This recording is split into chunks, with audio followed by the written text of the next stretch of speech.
सभी को जय भीम नमो बुद्धाय साथियों।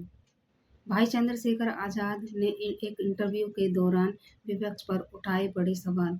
भाई चंद्रशेखर आज़ाद बोले, विपक्ष वाले बड़े हाथ में संविधान को लेकर घूम रहे थे, तो अब मैं देखूंगा कि ये लोग जाति जनगणना पर क्या करेंगे। मैं अब देखूंगा कि ये लोग महिला सशक्तिकरण पर क्या करेंगे। मुझे देखना है। मैंने कोई तहलका नहीं मचाया है। देश की जनता चाहती है कि चंद्रशेखर आगे आए, उनकी पार्टी आज़ाद समाज पार्टी भी आगे आए। चंद्रशेखर चाहती है कि उनके बीच में रहने वाले लोग आए, तो ये जनता चाह रही है। मेरे खिलाफ बीजेपी लड़ रही थी, यह हमारे लिए एक बहुत बड़ा चैलेंज था। लोग कह रहे थे कि चंद्रशेखर आज़ाद ने भीड़ को इकट्ठा कर रखा है, लेकिन ये भीड़ नहीं है। आप यह भी देखिए कि ये भीड़ नहीं है, ये वोट है, ये जनता का वोट है। आप नगीना का उदाहरण देख सकते हैं। आगे भाई चंद्रशेखर आज़ाद बोलते हैं कि पिछली साल 2023 में मुझे गोली लगी थी, उसके बाद मैं 8 महीने जेल में भी रहा था।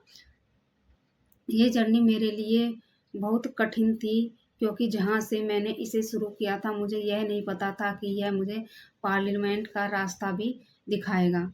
जब मैंने इसे शुरू किया था, तब भीम आर्मी के ज़रिए और पाठशालाओं के ज़रिए मैंने इसे शुरू किया था, क्योंकि मेरे फादर स्कूल टीचर थे। तब 5वीं तक के जो स्कूल होते थे, उनमें वो बच्चों को पढ़ाते थे।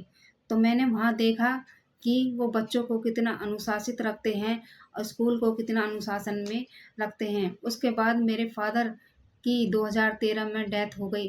फिर जब मैंने स्कूलों के हालात को देखा, तो मुझे बहुत दुख हुआ, बहुत बड़ा तकलीफ मुझे हुई। तो तीसरी चौथी क्लास के बच्चों को अपना नाम तक लिखना नहीं आ रहा था।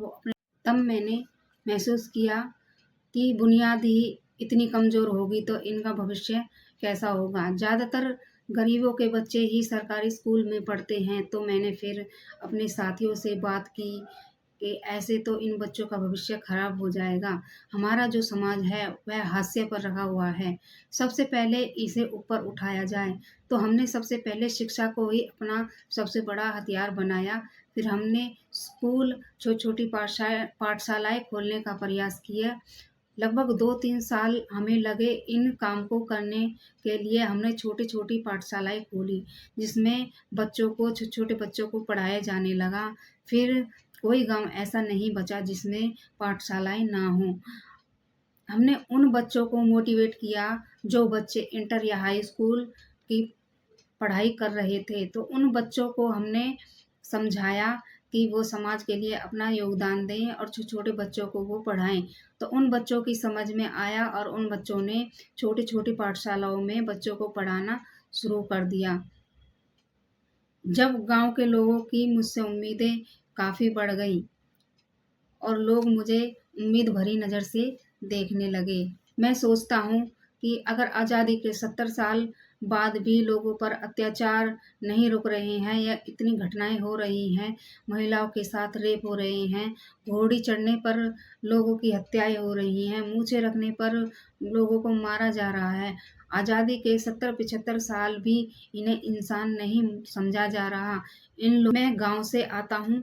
आप ज़रा सोचिए कि महिलाओं को घर चलाने के लिए भट्टों पर काम करना पड़ता है।